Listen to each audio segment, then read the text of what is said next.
ఈరోజు కంబంపాడు గ్రామంలో కనగాల రాజయ్య గారి మిరప తోట రావడం జరిగింది. ఇది మిరప తోటలు గత 4 సంవత్సరాల నుంచి ఏదైతే అతిపెద్ద సమస్యని ఎదుర్కొంటున్నామో మనం, నల్లి పేరుతో, దాన్ని అధిగమించారైనా. ఇక్కడ నల్లి దాఖలాలు కానీ మీరు చూసినట్లయితే ఎక్కడైనా నల్లి దాని లక్షణాలు కానీ ఎక్కడా లేవు. అంటే రాలేదని కాదు, రావటానికి ఎక్కువ అవకాశం ఉన్న పొలం ఇది. ఒక రకంగా చెప్పాలంటే ఎలా అంటే, ఇది జామాయిల్ మొక్కలు నాటుకున్న తర్వాత ఒక 45-50 రోజుల తర్వాత మరలా దీంట్లో మిరపేద్దామనే ఆలోచన ఆయనకు రావడం జరిగింది.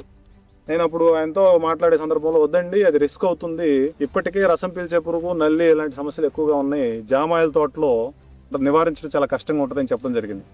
లేదు, ప్రయత్నం చేద్దాం, దానికి సరిపోయే విత్తనం ఒకటి చెప్పండి మీరు అన్నారు. అప్పుడు నేను డచ్ అగ్రి సీడ్స్ వారి రెడ్ ఫైర్ అనే విత్తనాన్ని ఆయనకి ఇవ్వడం జరిగింది. నిజంగా ఇది ఎంత అద్భుతంగా ఉందంటే, గత 4-5 సంవత్సరాల క్రితం మిరప తోటలు ఎలా ఉండేవో, నేను 6 అడుగులు ఉన్నానండి, 5 అడుగులు దాకా ఇప్పటికి ఈ మొక్క వచ్చేసింది. ఇది 6 అడుగులు దాటిపోయిందండి. ఎక్కడికక్కడే అంతా కాసి పడిపోయిందండి. ఇప్పుడు కోసున్నారు, ఎకరానికి ఒక 7 క్వింటాలు 8 క్వింటాల వరకు కాయలు కోసున్నారు. ఈ రోజే కోత అయిపోయింది, ఇంకా జనం చేలోనే ఉన్నారు. మరలా ఒకవైపు నుంచి మరలా కోతకు వచ్చేస్తుంది. 9 ఎకరాల పొలంలో నాటారు వీరు. దాదాపు 50,000 మొక్కలు 9 ఎకరాల పొలంలో నాటారు.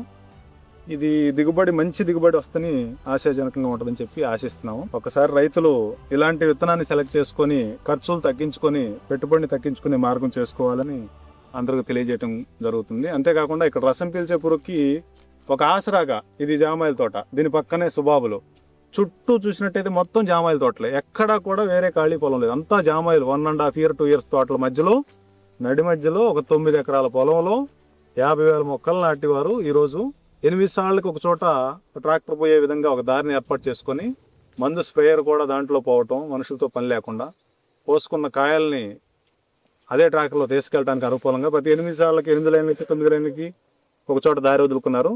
చాలా బాగుంది రాజా గారు, చాలా అంటే చాలా మిమ్మల్ని అప్రిషియేట్ చేస్తున్నాను. ఈ కాలంలో మీరు ఇంకా ఇలాంటి వ్యవసాయంలో ఈ కొత్త ఆలోచన చేసి జామాయిల్లో కూడా మిరప తోట పండించారు చూడండి, చాలా గర్వంగా ఫీల్ అవుతున్నాం.